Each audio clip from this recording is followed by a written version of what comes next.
but we want to get the extraordinary Congress done before the World Cup and the Congress Pemilihan or the elective Congress after the World Cup. Good morning everyone. Selamat berpuasa. What we wanted to do, as we promised in our first media interaction, was to provide an update on the process that we have undertaken together with FIFA in regards to the Football Association of Malaysia. So what we have named this process is AFC Quality Audit Assessment Program.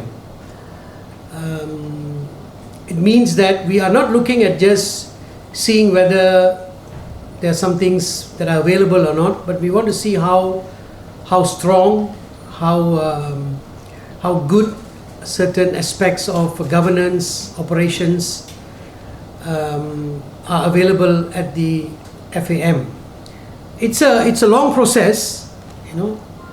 At AFC, it took 2 years.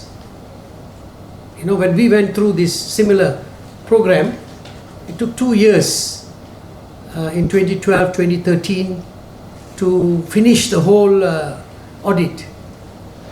But we know here we have to time is not on our side because we do not have an executive committee. So the team under Vahid has been working very hard every day from February once we took over the process until now. It's still ongoing, and today we want to give you an update on some of the things that we feel that we could be able to share with all of you.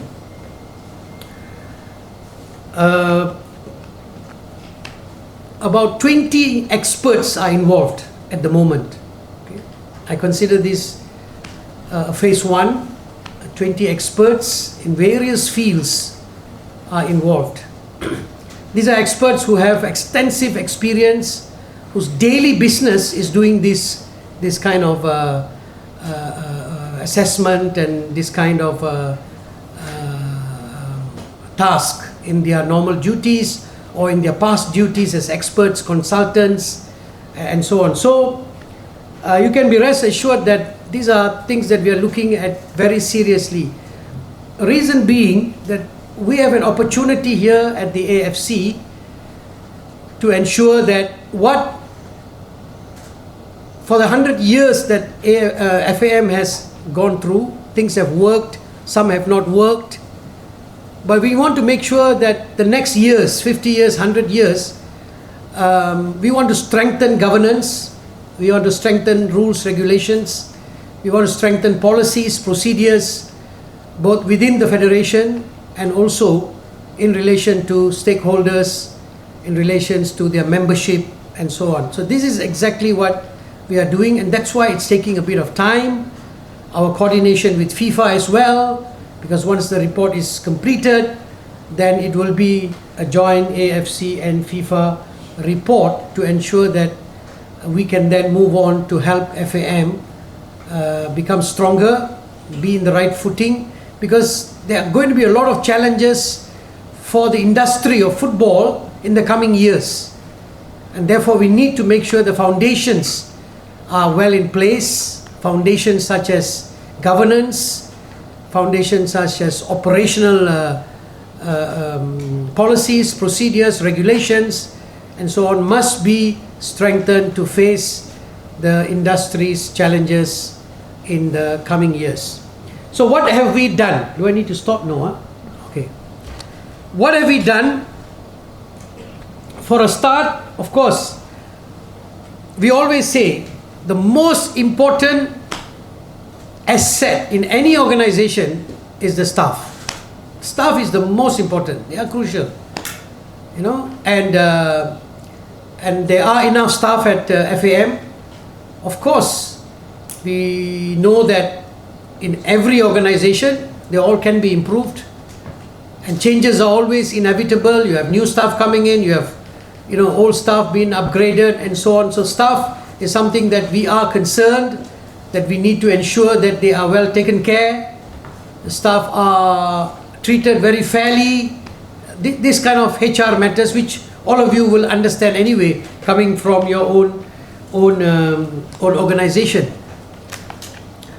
So when we look at the organization structure, we are also looking at the internal structure as well, from the General Secretary, who is the CEO, and then the heads of departments or directors, and then coming down all the way to the service staff in FAM. So this is something that, what structure is the best, the team is looking into it.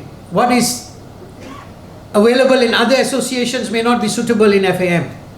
What works in Japan, Korea, China, Saudi Arabia may not be suitable in FAM.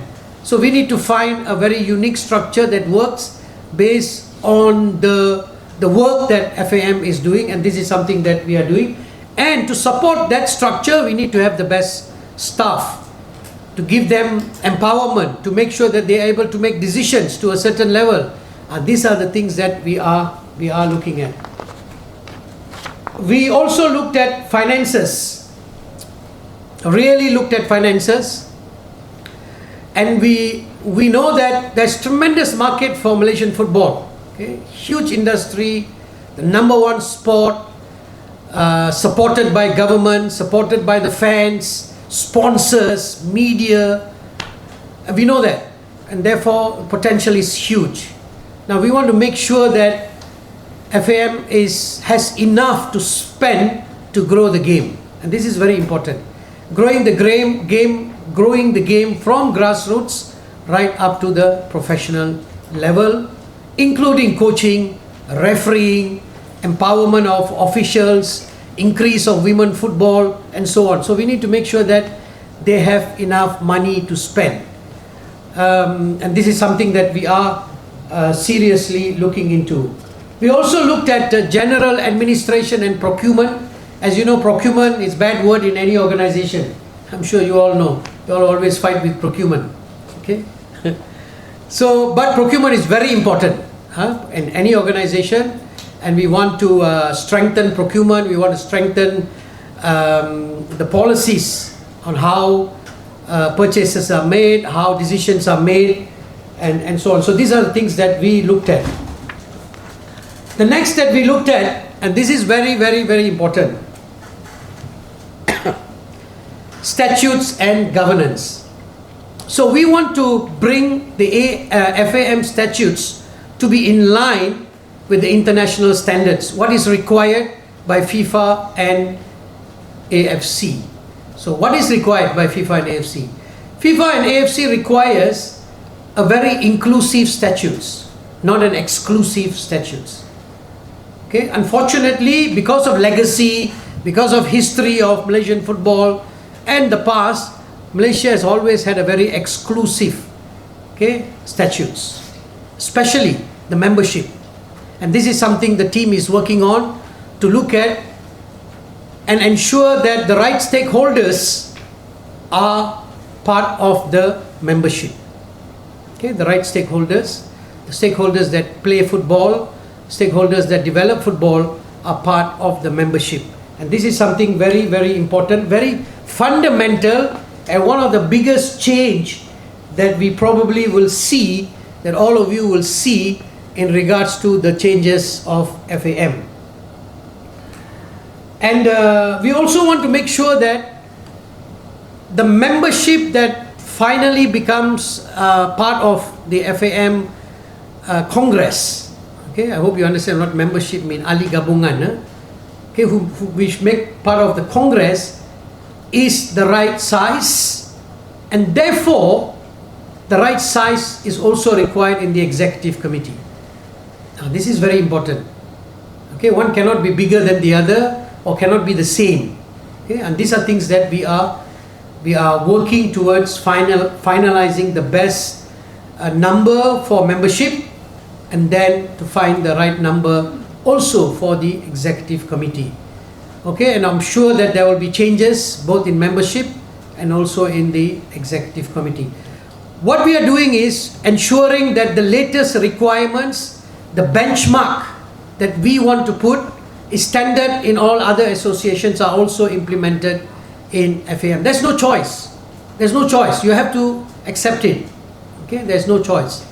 So that's why I said there are big changes coming to the overall membership congress of FAM, changes coming to the executive board, committee as we call it, and therefore that will strengthen that all stakeholders are represented in the right way at the highest decision making body, which is the congress. Okay. And we also looked at legal.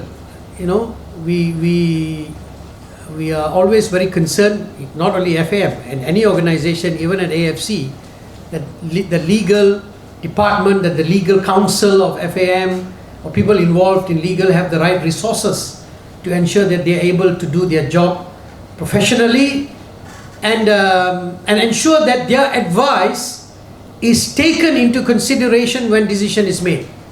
And therefore we are looking very, very seriously into the legal team, strengthening them, ensuring that they are well equipped, not only in a professional qualification wise, but also they have the resources to ensure that every communication, every decision, every letter, every reply, they have a say in how it is formulated with the right words and the right terms. And I know you understand what I mean. All of you who are journalists, I'm sure some of your strong articles sometimes are vetted by your legal department as well. You know, and that's what I'm trying to say. We need to ensure that the legal department has the resources. They also have the confidence. They are also empowered to say no when they need to say no, or change when they need to change. So at the moment, these are the areas that we are looking at, and I think one of the things that we are always concerned is the branding of any organization. Okay, today if we look at yesterday I saw one posting in the social media,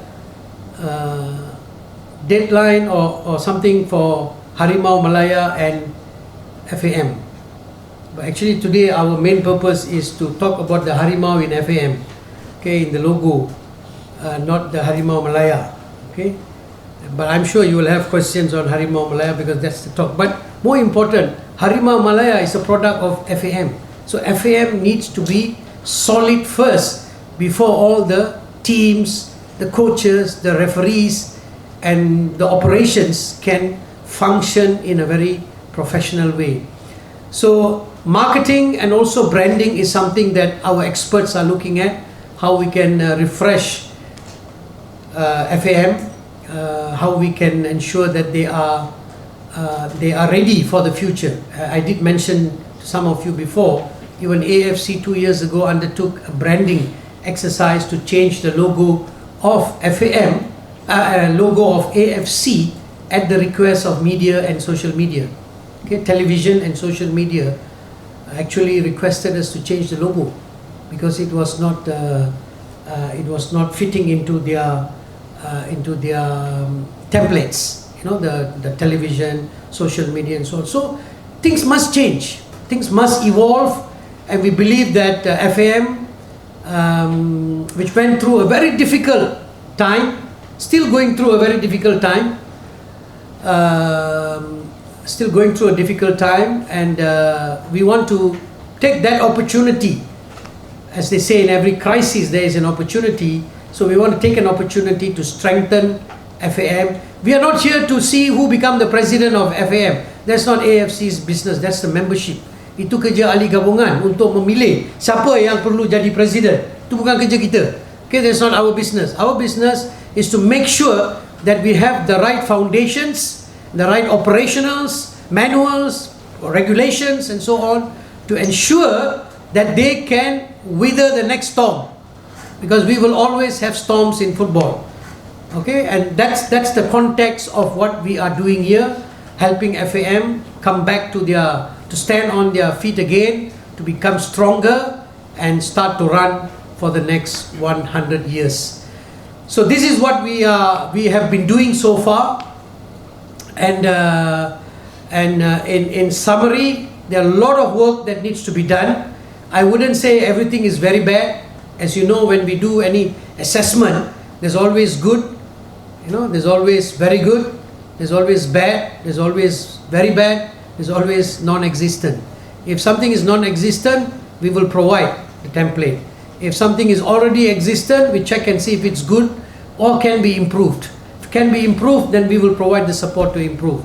If there are things that they're already quite well done in FAM, then we will say, go ahead.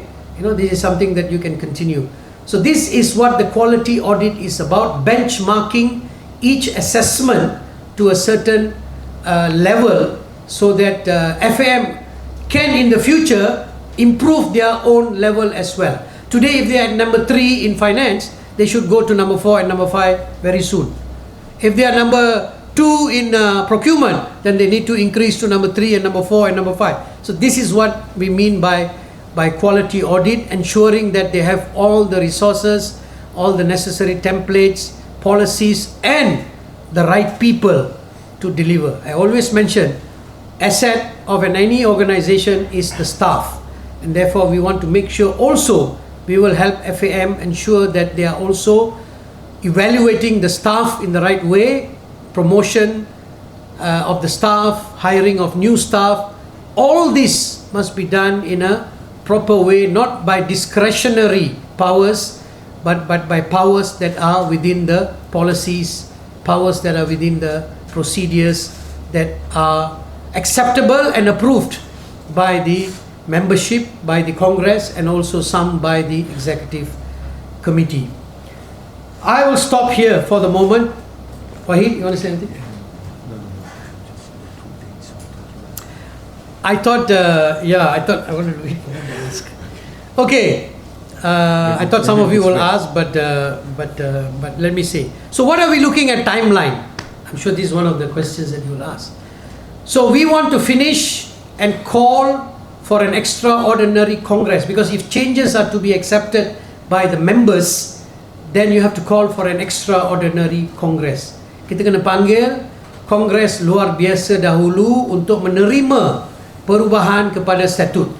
Okay? Itu yang pertama sekali. So we need to call for an extraordinary Congress before the World Cup. Okay, somewhere before the World Cup starts, beginning of June, something like that.